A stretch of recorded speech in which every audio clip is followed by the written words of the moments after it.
Bruzatio Haba kamo kau tamabai Bruzatio kluzmo Akhe zati kau boha nima Khupor nung khnam chuke Zibi harpadiam Brunipa YouTube channel No kau yata thangdi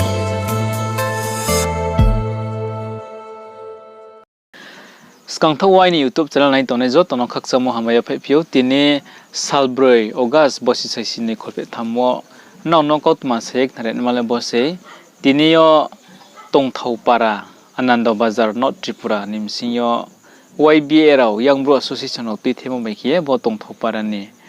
Chaiharao class 10 by class 12 snungye pass kho thangnai raw no braw khakchangmo by khakari laimo program tongphio ro khakchang seng samha braw manuya phailepio tinio ro para ni hogra jagra by inke jotok thumlaye bo program no braw khwekhlaimo ni orthole mahena singke joto chaiharao ta scholar stunge tondrano jala khe biskango kaham khe stunge thangme mabai tini stungnai ro phano khakaye stungen pandawo bro lekha stungnai satoro no jala khemo kha khapangkla tui sariye biskang kam khe stungni ma kauthai ro bro stung salaye pronglai phio abdi khebe thakhachama sukhema tong chini bru para jethi jaga tongne ro no pa angkau sa chaim chumole bondeyo chungpho chini jan parawo bodima সময় রানো খুখলে লাইয়ে চিনিম সামতই স্তুঙে তংরে রানো জালা কারে নাই খা কারে না বো পান্দাও বদিমা সময় রাবো খুখলে সিংকেবে থাকে হামনা হিয়ে আং যতনো সাইক থারিম চুপিও আবদি খে তংথক পারা নি ইয়াং ব্রো অ্যাসোসিয়েশন জয় রাও ব্রাউনি পারা রাও ন বে থাকে চাপাং তুয়ে থাংমা বো এ পারা দেখিয়ে সাইলাই মরাও ফনো খেলাই পিও আবদি খে তিনিও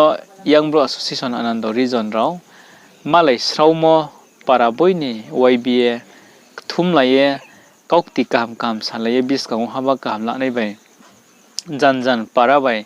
zatini bo pandaw break hiye wai biraw le samung tanglai phe nai abudraw tinio chonglaye braw thumlayo